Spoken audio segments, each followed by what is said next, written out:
कृषि बिल का सीएम योगी आदित्यनाथ ने लेकिन स्वागत किया। आपको बता रहे कि मुख्यमंत्री ने प्रधानमंत्री मोदी के प्रति आभार व्यक्त किया। ये विधेयक कृषि क्षेत्र में व्यापक बदलाव लाने वाले सिद्ध होंगे। इन विधेयकों में प्रधानमंत्री के संकल्पों का प्रतिबिंब देखा जा सकता है। ये दोनों विधेयक पूर्ण रूप से कृषि और कृषकों के हित में है। सीएम योगी ने कहा, अब किसानों को कानूनी बंधनों से आजादी मिलेगी, किसानों को उनकी उपज की पूरी कीमत मिलेगी। वर्तमान केंद्र और राज्य सरकार किसान हितों के संरक्षण के लिए कृत संकल्पित हैं, ये सीएम योगी आदित्यनाथ की तरफ से कहा गया। तो प्रधानमंत्री के प्रति संवेदनाएं और धन्यवाद ज्ञापित किया, स्वागत किया इस कृषि बिल का सीएम योगी आदित्यनाथ ने। और वर्तमान केंद्र और राज्य सरकार किसान हितों के संरक्षण के लिए कृत संकल्पित है। कृषि बिल का सीएम योगी आदित्यनाथ ने स्वागत किया और धन्यवाद किया प्रधानमंत्री का, प्रधानमंत्री के प्रति आभार व्यक्त किया है। तो वहीं भाजपा ने कृषि बिल पारित कराने के लिए ध्वनि मत की आड़ में राज्यसभा में किसानों और विपक्ष की आवाज का गला दबाया है, ये अखिलेश यादव ने कहा। उन्होंने ट्वीट करते हुए लिखा कि भाजपा ने कृषि बिल पारित कराने के लिए ध्वनि मत की आड़ में राज्यसभा में किसानों और विपक्ष की आवाज का गला दबाया। अपने कुछ चुनिंदा पूंजीपतियों और धन्ना सेठों के लिए भारत की 2/3 जनसंख्या को धोखा करार दिया है। लोकतांत्रिक कपट कर भाजपा ने कृषि बिल नहीं, अपना पतन पत्र पारित कराया है। तो अखिलेश यादव ने ये ट्वीट कर आवाज उठाई है और ध्वनि मत से ये बिल पास होने का विरोध किया है। तो भाजपा ने कृषि बिल पारित कराने के लिए ध्वनि मत की आड़ में राज्यसभा में किसानों और विपक्ष की आवाज का गला दबाया है, यह अखिलेश यादव की तरफ से कहा गया।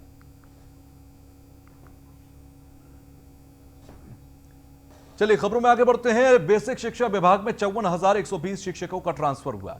सीएम योगी आदित्यनाथ के निर्देशों पर शिक्षकों के हुए अंतर जनपदीय ट्रांसफर और शिक्षक शिक्षिकाओं की सहूलियत के मद्देनजर ट्रांसफर किया गया है। ट्रांसफर प्रक्रिया पारदर्शी ढंग से की गई संचालित और ट्रांसफर को मूर्त रूप देकर पूरे देश में एक मिसाल स्थापित की गई। एनआईसी के सॉफ्टवेयर से ट्रांसफर आवेदन पत्रों को वैज्ञानिक आधार पर स्वीकार किया गया। ट्रांसफर प्रक्रिया में 28,306 महिला, 25,814 पुरुष शिक्षक लाभान्वित हुए हैं। 917 शिक्षक शिक्षिकाएं सशस्त्र बलों के जवानों के परिवार से जुड़े हैं और ये सुविधा प्राथमिकता के आधार पर बिना शर्त प्रदान की गई। दिव्यांगजन श्रेणी के 2,285 शिक्षक लाभान्वित हुए। असाध्य बीमारी से ग्रसित 2,186 लोगों को ट्रांसफर का लाभ मिला है।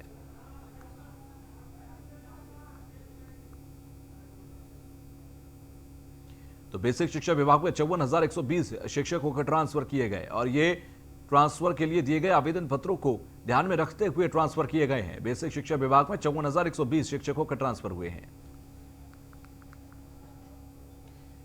तो वहीं सीएम योगी आदित्यनाथ ने किया कोविड पोर्टल का लोकार्पण। यूपी में अब पोर्टल पर उपलब्ध होगी कोरोना रिपोर्ट। कोविड पोर्टल के लोकार्पण के दौरान बोले सीएम योगी आदित्यनाथ, टेक्नोलॉजी के जरिए संक्रमण से लड़ने की एक नई सुविधा है। इस सुविधा के लिए स्वास्थ्य विभाग समेत तमाम संस्थाओं का धन्यवाद भी है। 6 महीने में हमने सदी के सबसे भीषण महामारी से लड़ने के लिए कई इनोवेशन देखे हैं।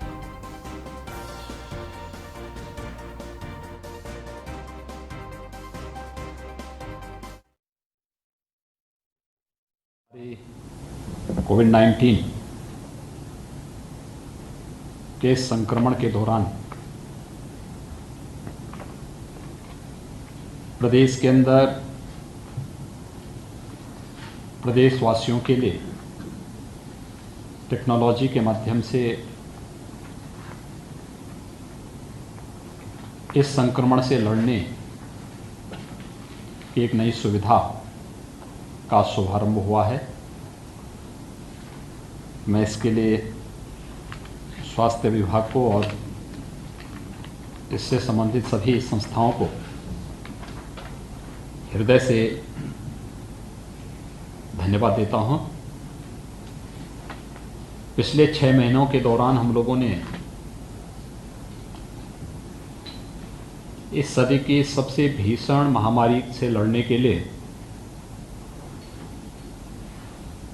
अनेक इनोवेशन किए भी हैं और देखे भी हैं।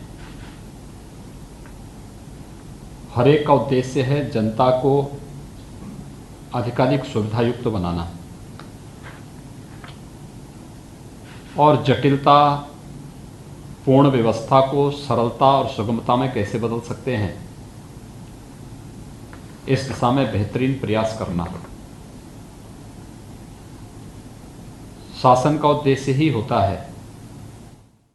अब खबर लखनऊ से, जहां पर कल वाराणसी मंडल की समीक्षा करेंगे सीएम योगी आदित्यनाथ। शाम 6 बजे कल वीडियो कॉन्फ्रेंसिंग के जरिए समीक्षा करेंगे सीएम योगी। वाराणसी मंडल के विकास कार्यों की समीक्षा करेंगे। वीडियो कॉन्फ्रेंसिंग में अधिकारियों के साथ जनप्रतिनिधि भी मौजूद रहेंगे।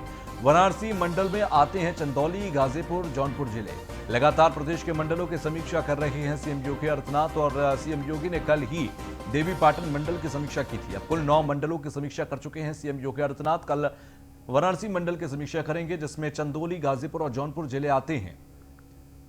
तो शाम 6 बजे वीडियो कॉन्फ्रेंसिंग के जरिए समीक्षा करेंगे सीएम योगी आदित्यनाथ। कल शाम 6 बजे ये समीक्षा होगी। तो वहीं यूपी में 24 घंटे में मिले 5,809 नए केस, और यूपी में 24 घंटे में 6,584 लोग कोरोना से ठीक हुए। यूपी में कोरोना के कुल 65,954 एक्टिव केस अभी हैं, और यूपी में कोरोना से अब तक 2,83,374 लोग ठीक हुए हैं। यूपी में कोरोना से रिकवरी की रेट 79.96% है, और यूपी में कोरोना से अब तक 5,047 लोगों की मौत हुई है। यूपी में कल 1,40,754 लोगों के टेस्ट हुए। यूपी में अब तक 85,40,604 टेस्ट किए गए हैं, और इन टेस्टिंग के बीच में अगर देखें तो अब तक एक बड़ी संख्या है पॉजिटिव आने वाले लोगों की।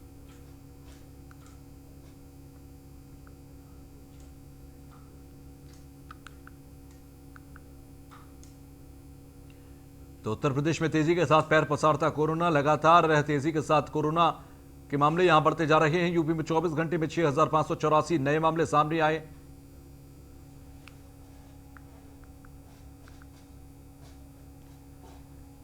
तो वहीं ऊर्जा मंत्री श्रीकांत शर्मा ने तलब की स्मार्ट मीटर जांच की रिपोर्ट। आपको बता दें, यूपी राज्य विद्युत उपभोक्ता परिषद ने ऊर्जा मंत्री श्रीकांत शर्मा को रिपोर्ट दी है। स्मार्ट मीटर घोटाले में दोषियों के खिलाफ कार्रवाई करने की मांग की गई है। इस मामले में ऊर्जा मंत्री ने आश्वस्त किया कि दोषियों को बख्शा नहीं जाएगा।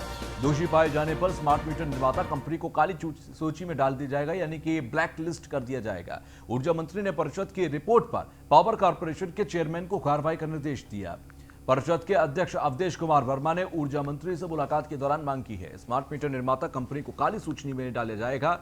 आपको बता दें कि उपभोक्ताओं के घरों पर लगाए गए 12 लाख स्मार्ट मीटर को वापस किया जाए। भार जंपिंग और रीडिंग में गड़बड़ी के कारण बने गलत बिल संशोधित कराए जाएं।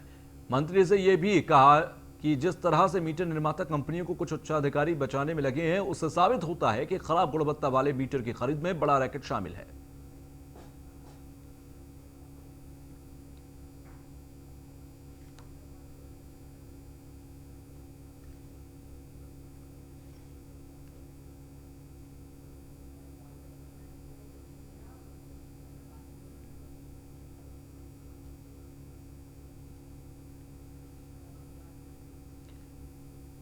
दोषी पाए जाने वाले तमाम अधिकारियों पर कार्रवाई होगी। और आपको बता दें कि स्मार्ट मीटर निर्माता कंपनी पर भी कार्रवाई की जा रही है। ब्लैकलिस्ट करने की कार्रवाई की जा सकती है।